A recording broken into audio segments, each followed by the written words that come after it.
I have said on a couple of things very, very recently that Labour really need to be bold. Like, they really, really need to be bold about what they want to do. And there is a lot of criticism about the fact that they seem to be really light on what it is they're going to do. And to be honest, I really don't see the argument from a lot of people who said, oh, no, you don't understand. Labour can't actually say what their policy is because the Tories might steal it. I'm sorry, but I think that is an absolutely nonsense excuse. I really do, because are you seriously going to suggest that the current Tory party, divided as it is going to go, you know what, we'll steal this this Labour policy because it looks good and people want to vote for it? This current Tory party that cannot decide amongst themselves what to do with Brexit. When they argue amongst themselves about that, we've seen the massive divisions, even recently, amongst their own immigration bill that once again has been defeated in the House of Lords and is now being battered back to the House of Commons in a game of parliamentary ping pong. This current Tory party has lurched very far to the right. And if we put forward an actually good progressive policy, which I believe Labour fully can do, and says, this is what I want to do, this is how we're going to do it, this is why it's good for the country, that will get people on board. And guess what? If the Conservatives go and steal it, or they steal it but water it down, good. Let them. Because you can say, this is our policy, that's the one the Tories are offering, but ours is better. Here's why. This is why it is better than the one that the Tories are offering. It is far better in every single way. That is what a general election and winning general elections is all about. Showing that your policies are better. It is advertising. It is salesmanship. You've got to sell your party. You've got to sell your policies. This is why I continuously say, oh, this is why Labour should put out its policies and say why, how they are better. Ignore the fact that the Tories might steal it, because who cares? There is going to be a general election next year, or in sometime in the near future. We know that. And Labour cannot afford to be bland and boring. It has to be bold in some of the propositions it makes. You know, Labour should just not win because the Tories are just so awful. I really do truly believe that. And I do want them to be so much better. And unfortunately today, we are going to go over, I think, the main reason, the main person why Labour are pursuing this strategy of being so boring and bold. And this comes down to someone called Deborah Mattinson. She is currently Keir Starmer's director of strategy. So she is responsible for all of this. And I would say Starmer needs to ditch her. Starmer needs to ditch her as quickly as possible. But before we go into why this and why a more bold strategy would be far, far better for Labour, first of all, please do remember to click on the like, share, and subscribe button. And of course, down below, there are links to my Patreon page and a one-off link called Buy Me Coffee. We can buy me coffee. And of course, there's the YouTube thank you button and the Pony Club down below as well. But as always, even if you do just click the like and share button, like I say, that helps out the channel as well. So, as always, thank you very much for all your support that you guys do show the channel. So, who is she? And more importantly, why did Starmer choose her? Well, it all comes down to this book in particular. This is Beyond the Red Wall. This is the book that was chosen by Starmer and got a lot of attention after the 2019 elections. This is what got her to be seen. This is what got her in Starmer's inner circle, because everyone went, this is why we lost the Red Wall. This was such a good analysis of why we lost the Red Wall. However, that is not true, because if you remember, in and around that post 2019 period, there are thousands of books about how Labour lost the Red Wall. It's just that Deborah Madison previously had helped people like Gordon Brown. She'd been sort of very high up in Labour before, so she got, I think, probably a lot more attention. However, I've said this before, her book is not very good. And unfortunately, when you look at one review in particular, and I very much do agree with the person who reviewed this book. I don't have it named, unfortunately. I fully agree. This has set, I think, the strategy for the current Labour Party. It is not a good strategy. Labour needs to be more bold.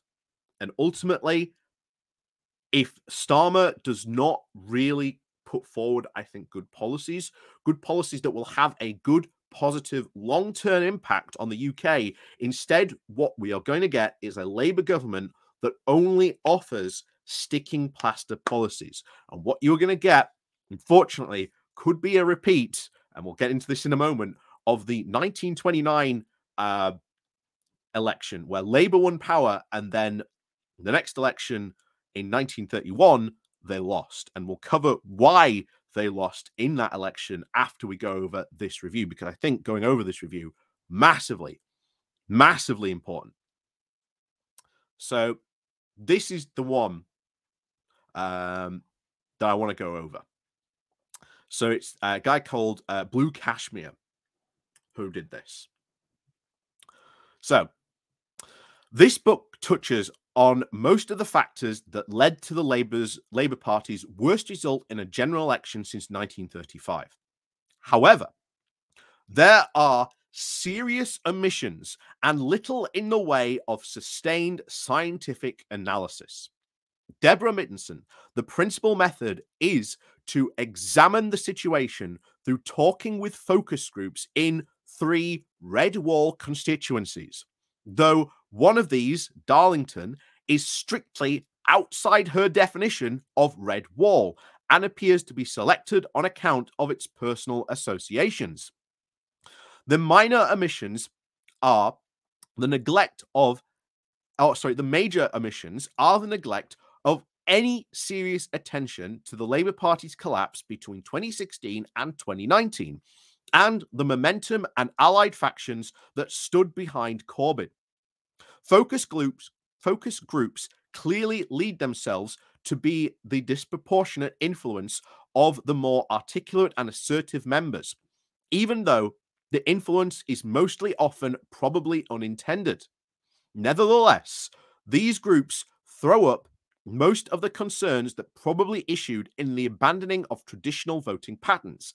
They feel neglected by the southern-based party, which cared little for long-standing attitudes and belief.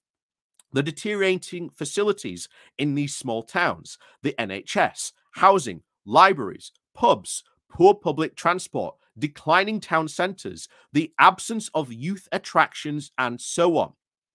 Then came the most vital vote-changing issues: immigration, both in terms of volume and speed, the heavy stress on multiculturalism, the political correctness, feminism, social liberalism, and perhaps above all, Brexit, or at least the desire to have it done and to have done with it. It is a source of continuing debate. The leaders themselves also played a key part. Corbyn is seen as an unattractive figure, described as everything from a geography teacher to scruffy. His close associates probably inspired little more enthusiasm. Although Johnson is frequently referred to as a buffoon, something about his drive and his enthusiasm to see Brexit completed made a positive impact, as opposed to the stubbornly passivity of his predecessor, Theresa May. In many ways, Labour voters are conservative in their ways and not easily taken in by unrealistic promises. It is here that it is found the hostility to scroungers, for those who would rather live on benefits than work, who value the traditional family, who believe that charity begins at home, and a result of such attitudes have really come to feel like strangers in their own country. They are above all realists. BBC Guardian minority group sympathies hold little appeal for them. This book raises key issues, but it is repetitive, suggesting that the conclusions are based on little breadth of evidence. As far as for the future of the Labour Party is concerned, it is very difficult to see ahead while we are so deeply absorbed in the pandemic. You can obviously see when this review was written. It seems likely that Starmer will shift the axis of the party back towards the centre.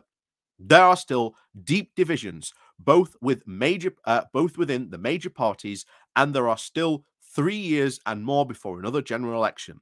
Speculation at this stage seems rash. So, I would really say, based on that review, and again, I've read the book. Some of these things we should really address and think about how we can address them. There is, I think, a serious discussion we should have on the left about immigration, about how we have an immigration policy on the left, how we sort out integration into the UK. We should have and look at that, how the left should really focus on that, how we can ease that integration so that people, in the North feel a lot better about multiculturalism, that they will become more nurturing. Because some of these attitudes are very much fostered by, well, the right wing and, of course, grifters on the right wing who will feed on those attitudes, who will keep, grinding that wheelhouse. But if we can counter those narratives, if we can put forward good policies and explain, hey, if we are going to have, immigration, and we are, positive about immigration because it has good positive effects, we can also not deny the negative effects. So, of course, you've got to look at local housing. Well, okay, we've got to build more housing. We've got to build more social housing as well. There's all sorts of interconnected problems that the UK really has to solve, that we on the left have to really look at and that we can't ignore. So it is generally stuff that we have to solve. And this is something that, again, I really want to bring up to people as well, because there was something about this in The Guardian as well. Again, I agree with Andy Beckett wrote an opinion piece today saying that if Labour wins power, will Starmer's safety strategy become a huge risk? And this is what I really do think as well, that he will be too safe. And this is what I refer to, because I'm just going to go over this piece from the article that I think really could essentially echo the same point.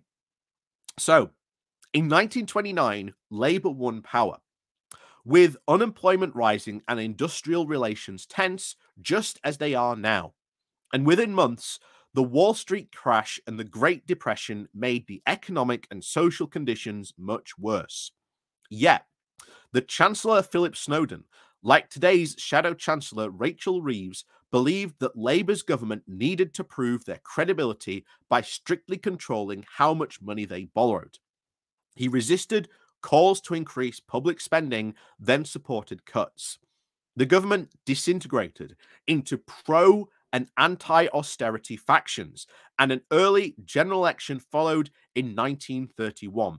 And Labour lost spectacularly, shrinking to just 52 MPs, and the Conservatives got 470. So that is, again, a warning from the past that sometimes you've got to be bold. And sometimes you do have to, I'm not saying let's not discount, safety, but let's not afraid to be bold either.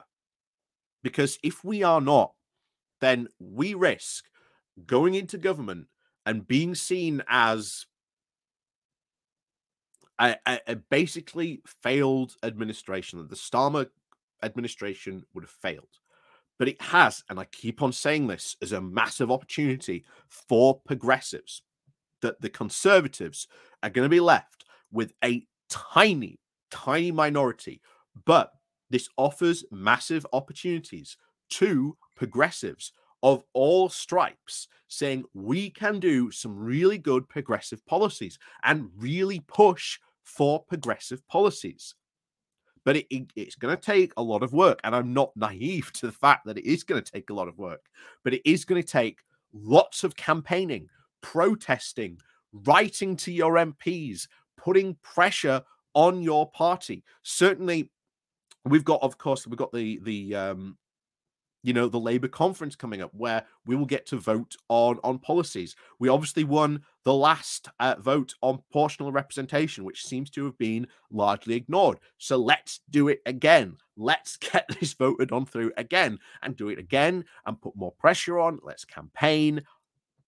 It will take a long time and it will take it, a lot of doing. But this is how you affect politics. You get people in, you vote people in who have the same views as you, who want to get those similar things done. Maybe you don't 100% agree with everything, but hey, if they are supporters of PR and we want to get PR done, well, it's a step in the right direction if we get more people in Labour Party elected as MPs who have that. So, it is going to be difficult. I'm not naive to that fact, but we have to remain politically engaged, and we cannot let, disillusionment really set in. That we have to think positive and keep campaigning for what we should do and for the policies that we believe will have a good positive effect. Otherwise, we go into we could be at the next general election and who knows? Who knows what could happen? I doubt the Conservatives, to be honest, would come barnstorming back in a spectacular victory fashion. Who knows? To be honest, who really knows? But I do worry if Labour do not seize this opportunity, and particularly progressives do not seize this opportunity to really, really push forward some progressive opportunities. And this means that if the Lib Dems are going to win a lot of seats, that Labour progressives and Liberal Democrat progressives have to work together to get stuff done. So there's a lot of opportunity sitting in the next parliament. I really do believe that. But we have to fight for it and we have to really push for it. So, and I really do blame currently a lot of the moment of this really stale strategy, a lot on Deborah Morton, a lot on Deborah Mornington. Like I say, she is, Deborah Mittenson. She is the chief Labour strategist for Keir Starmer. My advice, to be honest, for Keir Starmer, get rid of her. I think she is, to be honest, the root of a lot of these problems.